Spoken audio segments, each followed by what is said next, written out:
Ma fille de 6 ans parle allemand et français, tout comme moi. Comme elle adore les contes de fées, nous avons à la maison des livres de contes, dans les deux langues. Un jour, nous avons remarqué que la version allemande et la version française du Petit Chaperon rouge différaient. Par exemple, dans le livre français, le Petit Chaperon rouge apporte un petit pot de beurre et une galette à sa grand-mère. Dans le livre allemand, c'est un morceau de gâteau et du vin. Des détails, me direz-vous?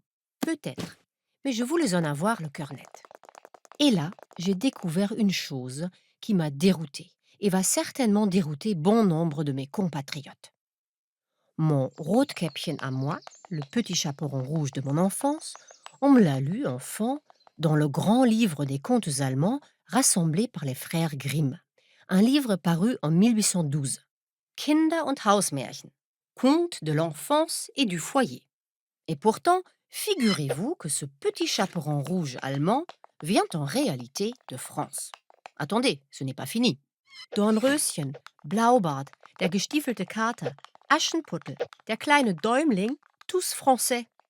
La Belle au bois dormant, Barbe bleue, le chat botté, Cendrillon et le petit Pousset.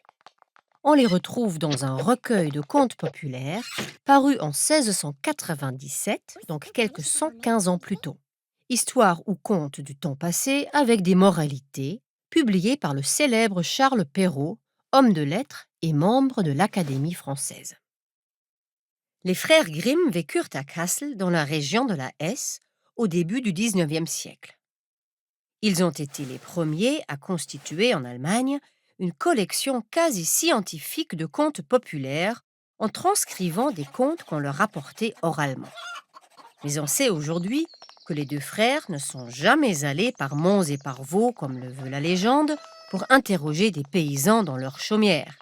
C'est chez eux, dans leur salon, qu'ils se les faisaient raconter.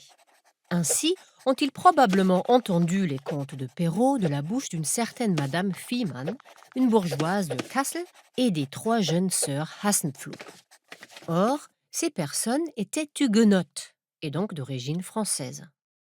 Les frères Grimm, qui aimaient se présenter comme des collectionneurs de vieilles traditions allemandes, des chasseurs de patrimoine populaire et anonyme, n'ont donc pas été très regardants sur l'origine de leurs contes, issus parfois d'autres recueils.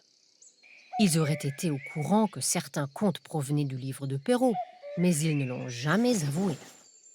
Par contre, ils ont apporté moult modifications à ces contes pour les adapter à leur époque et les rendre plus éducatifs. Reprenons notre petit chaperon rouge. Dans la version de Perrault, la mère ne prévient pas du danger qui guette dans la forêt. Chez les Grimm, la mère ordonne au petit chaperon rouge de bien rester sur le chemin.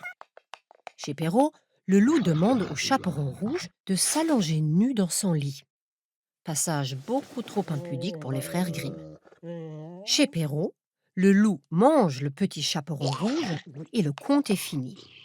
Une fin beaucoup trop cruelle pour les Grimm, chez lesquels non seulement la petite fille et sa grand-mère sont sauvées par le chasseur, mais dans laquelle, de surcroît, le petit chaperon rouge emplit le ventre du loup avec des pierres, ce qui tue la bête alourdie à son réveil.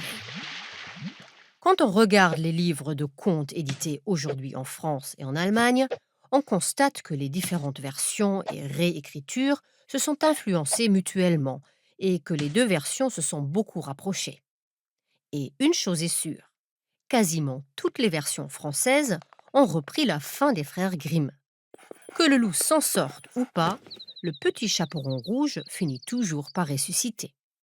Personnellement, je préfère. Et ma fille aussi.